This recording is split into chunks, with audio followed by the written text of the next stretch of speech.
Hi, I hope you had a great day. Well, today I want to talk about one of the most important organs in the human body. And this organ is so important that without it, life becomes very, very difficult to live. And as we lose the functioning of our kidney, we start to suffer. And living life today with or without disease, the most important thing to look at is our quality of life. And as we age, the kidneys start getting weaker and weaker. And if we have more complications in the human body like diabetes or cardiovascular problems or high blood pressure, it is one of the reasons why we go into kidney damage in the first place. So number one, we should always first understand what is the function of the kidney. We have two kidneys, and these are kidney shaped organs in the human body that has one main function. That is flushing out toxins and flushing out waste from our bloodstream out of our body. So we all constantly know that there are toxins that are produced in our body as byproducts of chemical and biological functions that constantly occur in the human body. And then we pick up toxins from the food that we eat, the water that we drink, the air that we breathe, the medications that we take, and the conventional treatments like chemo and radiation or certain medical procedures that we go through. Now, if we don't help the human body, if we don't help our organs to detoxify, we have accumulation of toxins in the body, and this leads to organ damage. We all know that the number one cause of all disease is the accumulation of toxins in the human body.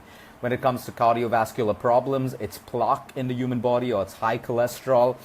When it comes to your liver, it's all the toxins that build up and your liver gets slower and slower and cannot perform most of its functions. When it comes to the kidney, think of it as a pump, think of it as a filter. All of the toxins that pass through our body eventually need the kidney to flush out all the toxins, flush out all of the waste from our bloodstream. So now, why we need to be careful about it, the kidney is one of the only organs in the human body that does not give us too many symptoms and warnings as it's deteriorating. And that's what makes kidney disease so dangerous. By the time it's actually diagnosed, it's almost into 90% renal failure, which means there's nothing much that you can do to save the kidney. So that makes it extremely important for all of us to pay attention to the health of our kidney every single day. Now, while there are many, many foods that can add to the health of the kidney, there are also many lifestyle changes that we can make. You see, today we think food is medicine and food is medicine, but you can Google any disease and you'll find some article listing out 3 or 4 or 10 foods that can help with that condition. But it always doesn't work that way. We know there are foods that are good for diabetes, but it doesn't mean it cures diabetes. There are foods that are good for the heart, but it doesn't mean that these foods basically reduce cholesterol alone. Lifestyle is the drug that changes everything, that helps you to prevent and helps you to heal. And what does lifestyle consist of? The balanced and right nutrition, the adequate amount of exercise, the right amount and quality of sleep, and of course looking after your emotional stress and your mental stress. So first, coming straight to the kidneys, let's understand symptoms that we could be experiencing every single day that are warnings that we must not take lightly, because it could possibly mean that our kidneys are crying out for help. And remember, prevention is always better than cure. So number one, many people know about a condition called anemia. And we look at our hemoglobin levels, we look at our red blood cell levels, and we realize they're low. And we're told by doctors and nutritionists to eat iron-rich foods, because we know that certain foods are rich in iron, and we think that that's what's going to increase the red blood count, or that's what's going to help us overcome anemia. What we need to understand that the kidneys have the function of producing a very, very important hormone called EPO. You can Google what EPO stands for. It is a hormone that the kidney manufactures. Now, this hormone travels through our body. They act as chemical messengers. Hormones are the most important part of the human body. They act as chemical messengers, communicating between cells and tissues all the time. Like I always say, good health is about the right communication between your cells. Good weight loss and healthy weight loss is not punishing yourself in the gym or going on restrictive diets. It's about attaining correct communication between your cells and hormones. When your hormones give the right messages to your cells, it allows you to lose weight. When it gives the right messages to your liver, your brain, your kidney, your heart, it communicates with those organs to work the way they are meant to. But when we have a hormonal imbalance or our organs are not producing hormones the right way, we have the wrong communication. And what happens when you have the wrong communication in the human body? You have problems. The same way when you have the wrong communication in relationships, it creates problems. It's the same thing in the human body. If you have incorrect communication between cells and tissues, you have health problems. Let's go back to the kidney. So the kidney has the function of producing EPO, a hormone that travels to all your tissues and your cells, signaling them to make red blood cells. What's the function of red blood cells? The function of red blood cells is to carry oxygen to all of your muscles and your tissues. Now, what happens if your muscles and tissues don't get the right amount of oxygen? They start dying, which means your organs start dying. We all know oxygen is the life force. Oxygen is prana. And if you don't have red blood cells, you feel tired, you feel dizzy, you feel fatigued, you feel sluggish, you feel lethargic. That is one symptom that our kidneys give us. When we feel tired, when we feel fatigued or lethargic, the first thing is we reach out for a stimulant like tea or coffee, or we start eating more food because we think we're weak, or we take a holiday or we take a break thinking we're just tired. But all of that shouldn't blind us from the fact that let's repair our kidney. Maybe our kidney needs to be detoxed because our kidney is not producing enough of EPO, which will manufacture red blood cells. When I have the right amount of red blood cells, it'll carry sufficient oxygen to my cells and muscles, helping to prevent, build immunity, and heal. So when you look at a blood report, and most people don't look at their blood reports the way you need to look at it. When you'll notice that you have a low count of red blood cells, and the solution given to you by a nutritionist or a doctor is take an iron tablet or eat iron-rich foods. Okay? That may be part of the solution, but you still look at your kidney. You ask yourself again, the root cause. Why isn't my body manufacturing the right amount of red blood cells that I need? Now, there are many treatments and many medications and poor lifestyle choices that wipe out the body of red blood cells, but we still look at the kidney. Maybe our kidney needs a little help, a little detoxification, so it can start producing EPO the right way. So for all anemic patients, it's time for you to start looking at your kidney. Have a look at your kidney function test levels, and maybe don't even do that because most tests don't give you the accurate kind of information that you're looking at. Just help your kidney detoxify. The reason that you're sick or anemic is because you have toxic accumulation in the human body. So the best bet would help your kidney to detoxify, and we're going to talk about how to do that at the end of the call. The next symptom is you come across many people who feel cold when everyone else is feeling warm. So you're in a room and you have to wear this coat, or you have to wear this jacket, or keep putting off the AC or the fan. People around you feel warm and normal, but you feel cold. That's another symptom. That's another symptom of less oxygen supply to your muscles and your tissues. And most people think, oh, it may be my thyroid function, because thyroid disorders can make you feel cold. But just because it's a thyroid dysfunction, it doesn't mean that we don't look at the health of our kidneys and we don't look at our count of red blood cells. The next thing is shortness of breath. Today, so many people have the shortness of breath, and immediately they think it's the heart and they run to do ECGs, or they think it's the lungs and all of that stuff. Again, shortness of breath means you have the possible accumulation of water in your lungs. When you have water in your lungs, the first thing that you look at is, why is water accumulating in my lungs? You don't just go and take a Lasix or a diuretic to flush out that water. You want to know, why isn't my kidney flushing out excess water from the human body?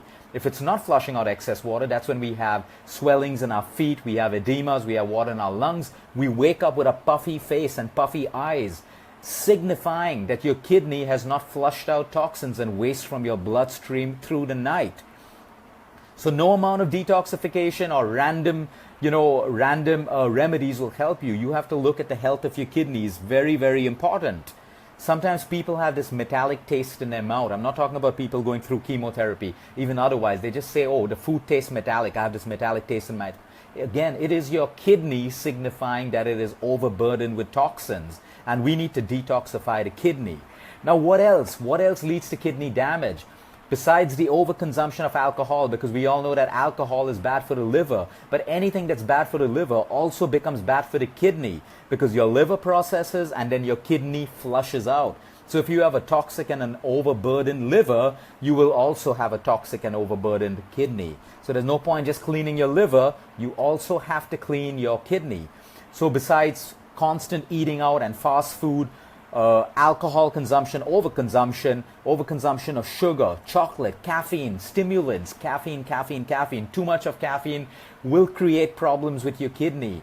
We have to be careful of calcium oxalate and everything that causes kidney stones. If our kidneys are not functioning the right way and we have too much of calcium oxalate in the kidney, it forms kidney stones, period. So if we have a functioning kidney that's flushing out all the waste and excess water and salts from our body, we don't have the possibility of ever forming stones. High blood pressure, almost 1 in 5 people have high blood pressure medication today, and most people are, I have to be on this for a lifetime, it's keeping my pressure in check and my doctor said I need to be on it in a lifetime. Did your doctor also tell you that most high blood pressure medication causes kidney damage? How and why? Think of your kidney. It's a kidney shaped organ. Now imagine around this organ you have tiny little fingers called nephrons. These nephrons have blood capillaries that needs to supply oxygen rich blood to your kidney tissues. When your kidney tissues get this oxygen-rich blood, it can perform its function of breaking down and flushing out excess uric acid, bacteria, toxins, and waste from the body. But high blood pressure medication, most of the high blood pressure medication, hardens the arteries and capillaries that supply blood to your kidneys, which means now you have less oxygen-rich blood reaching your kidneys, which means the cells in your kidneys start dying, which means your organ literally starts failing and not performing the right way, which means you're left with toxic waste in your body and it leads to kidney disease.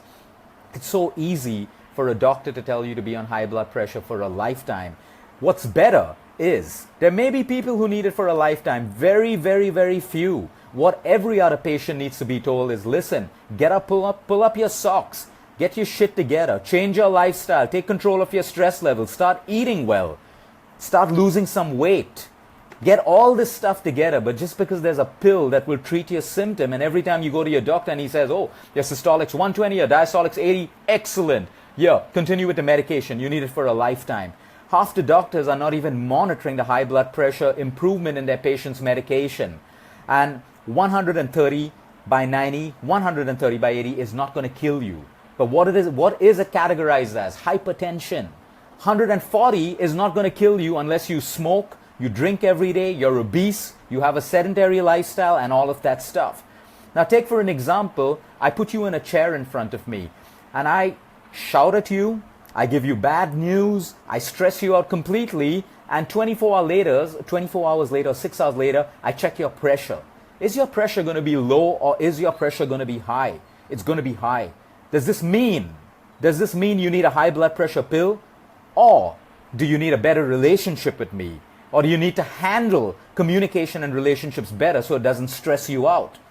Now you tell me. It takes common sense for you to know that. So when you look at your life and you're stressed out because of your work, your relationships, or whatever it is, you're not sleeping well, you're putting on weight, that's the reason your blood pressure goes up. Now you tell me, does it make sense to take a high blood pressure pill? Yes, it makes sense because you are too lazy to make a change in your lifestyle. So you take a high blood pressure medication and you start screwing up your own kidney. You create more problems. Every high blood pressure medication also has an indirect connection with the onset of diabetes. And diabetes has an indirect or almost direct correlation with kidney disease and high blood pressure medication. So now what should your solution be? If you're not one of the few who really, really needs it or was born with it, it is lifestyle. And it takes discipline, it takes motivation, and it takes the want to be healthy to correct that. Not some stupid high blood pressure medication which can so easily be given to you, which starts a whole set of new side effects and diseases in the human body. And then you live seeing one doctor after another, one specialist after another, suffering throughout your life, thinking that your money can buy you the best treatment and the best doctor. You don't need the best doctor or the best nutritionist. You need someone who's effective for you. So high blood pressure, if you're on those pills right now, you should be sitting with your doctor tomorrow asking him, how can I eventually get off this pill? And if he tells you you need to be on this pill for a lifetime, I am telling you, you are with the wrong doctor. Doctors are supposed to help you heal, not keep you on a medication for your lifetime unless you really, really need it. The job of a doctor is healing. You don't need to be a doctor to tell someone to take high blood pressure medication if their high blood pressure is up. You need a doctor to give you the medication for the time that puts you into a safe zone and then help you ease off that medication in the safest way possible. Forget about high blood pressure medication. Let's talk about painkillers. Let's talk about over-medication on antibiotics. Every painkiller that you take has a direct correlation with damage of your kidney. Now, I'm talking about the overconsumption of this. So today I get a slight pain, I pop a pill. I know women who go through painful periods who pop painkillers. It's ridiculous. Take it if you need it, but it can't become a lifestyle change where, oh, I'm traveling today. Oh, I need to be at work. I'm running a company, so I have to be at work, so I can't have pain, so I'm taking a painkiller. Grow your company and kill your health. It's your choice. The definition of success is if you can build a company and maintain your health the same way. You are not successful if you build a company at the cost of your health. You are not successful if you build a family and an entire career, but you lose your health or your family loses its health. Let's change our mind pattern towards the definition of success. It's skewed because all we see on social media are people who keep promoting success with hard work, nights of less sleep, all of that crap, eating fast food, working more hours in the office, the whole entrepreneur bullshit communication to the youth and young people today. It is crap. Show me an entrepreneur who's built a successful business and maintained his health, and that is a successful man and a role model to society and our younger generation. Every painkiller that you take is slowly killing your kidney. Let's get straight into the solution. Each and every one of you, I shouldn't mention angiograms. Today, every second person, I'll do an angiogram and my angiogram comes clear and my heart is fine and I don't need to make any changes and my doctor said I'm good. Your doctor said you're good because of your angiogram and your report. Nothing else. He's not told you to change your lifestyle. The most important thing you have to understand about an angiogram is if you do not detoxify your kidney post an angiogram, that dye is so toxic to your kidney. So toxic to your kidney, it can lead you to renal failure if you do more than 1 to 2 angiograms and you do not detoxify your kidney. Now, many of us may need angiograms. I'm not saying don't do it. Do it. But why isn't your medical professional telling you to clean and detoxify your kidney? Because he knows that it is toxic to you. He's just not making the time to tell you that. And there are many, many good doctors who will tell you after the angiogram in the next 48 to 72 hours, make sure you detoxify your kidney. Now that's a good doctor. Now let's get straight into detoxifying your kidney. You can do it at home. You don't need to go for a retreat. You don't need to go to a spa center to detoxify. Let's start breaking it down with the number one ingredient, which is cranberry. Now in our country, we don't get fresh cranberry. All of your Tropicana cranberry juice is nothing but sugar and has zero nutrition in. So we're not talking about that to detoxify your kidney. If you cannot, or you live in a country where you have fresh cranberry, eating cranberries is the best way to detoxify your kidney. Which is why women across the world use cranberry, and if they don't get fresh cranberry, they use cranberry extract for UTI, urinary tract infection, because cranberry has the ability to clean out bacteria that sticks to the bladder or the urethra or also the kidney and causes infection, bacterial infections and UTI. So when you put a woman on something that makes her alkaline, like lemon water or sodium bicarbonate, and you add a cranberry extract, their UTI disappears in less than 4 to 6 hours if it's a grade 1. If it's a grade 2 that's accompanied with fever and body pain, you may need an antibiotic because that means the infection has now reached the kidney. But cranberry juice, the second, if we don't have cranberry juice and we don't want to use a cranberry extract, beetroot, the power of beetroot, raw beetroot, make a juice out of it. It contains an element called betaine, which has the ability to flush out your kidney completely. It helps your kidney flush out toxins and waste and dyes and the side effects and toxins of all the medication that breaks down in your system. Beetroot. Now I would mix beetroot with carrot and cucumber because carrot and cucumber is highly detoxifying for the kidney again. Now this is something you can do at home. All you need to do is do it. Buy some beetroot, peel it. Buy some carrot, peel it. Buy some cucumber, peel it. Okay, wash it really well, put it into a juicer. You can add a little bit of coconut oil or a little bit of olive oil, a dash of black pepper, a dash of turmeric, or forget about all of that. You can just do beetroot juice or carrot juice or cucumber juice. On the day that you're detoxifying your kidney, you got to increase your intake of watermelon. Watermelon is highly detoxifying for the kidney. In fact, in our kidney detox plans, we use the watermelon seeds, which are dried, and you can get it at any grocer across the country. You take about 250 grams of watermelon seeds and you constantly boil it until the water becomes dark brown. And you finish like a liter of that over a day, and that helps you to detoxify your kidney as well. A combination of coriander and parsley is one of the most potent kidney detoxifiers on this planet. You take about 250 grams of coriander, 250 grams of parsley, you blend it together, and this should be organic, because at least in our country, India, all of this is sprayed, or you find most of it is washed in gutter water and thrown on the road before it's sprayed with water to make it look good, and then we consume it. So if you get organic, that's going to be far safer for you. But you have other options like beetroot and carrot. So we have watermelon, carrot, cucumber, coriander. Again, it's not about adding food. I can detoxify my kidney by just eliminating for a day or two all sorts of caffeine, all sorts of dairy, all sorts of wheat, all sorts of alcohol, all sorts of sugar and outside food, and all sorts of chocolate. So all I need to do is eliminate, and my kidney, I help it to detoxify. Now imagine if I can eliminate and add those foods that I just spoke about. You will help your kidney detoxify, and you will know it is detoxified because you'll start feeling lighter, you'll start feeling cleaner. Your energy levels will boost up within a day of you doing this. Water intake, like I always say, a 1% drop in your water intake will cause your kidney to function inappropriately. Your kidney uses a medium of water to flush out all the toxins and waste from your system. And this is one of the biggest problems we have in India. Why do women suffer from UTI? Because we live in a country where we don't even have proper public toilets for women. So women who are traveling, they prefer not to drink water, because where will they urinate? They have more chances of picking up a UTI infection in a public toilet, so they choose not to drink water. And because they don't drink water, they have more chances of getting UTI and more chances of creating a kidney that doesn't function well. Let's move straight into protein. Again, you always see the best side of people who have great bodies and who are slugging protein shakes and thinking they're all cool. They'll give you the message that, oh, I have the best body because I have protein. But let me tell you, I'm at the end of the broad spectrum of everyone who consumes protein and everyone who has kidney damage. They won't tell you people who overconsume protein. They won't tell you they have high uric acid. They won't tell you they have high creatinine levels. They won't tell you that they're suffering and they have disease, because it's all about external show. But believe me, moderate your protein, because your excess protein, especially the wrong quality protein from all of your supplements, will create kidney damage. All you teenagers out there, middle-aged people and elderly people who suddenly decide that, oh, let me start a protein shake because it'll give me lean mass, or my trainer told me to take it.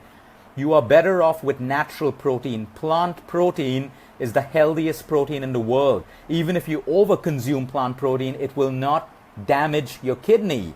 But what happens when we consume too much of animal protein? What's the first parameter which goes up? Uric acid, signifying that your kidney is struggling to break down that kind of protein. And of course, foods which are high in purines, when you have a weak kidney, you will not be able to break down uric acid. So it's extremely important that if you're trying to change your lifestyle and live holistically, the protein craze is a myth. No, I know so many people who have 3 to 4 shakes in a day and they still have bodies which don't even look like they're working out. They still have abdominal fat, side fat, and all of that stuff. So your protein is a myth. Change your mind pattern. Exercise the right way. Have a balanced nutrition. Give your body the right amount of carbohydrates, proteins, and fats. Recovery. Reduce your stress levels, and you'll build a great body. Which is what makes ketogenic diets, again, a fad diet.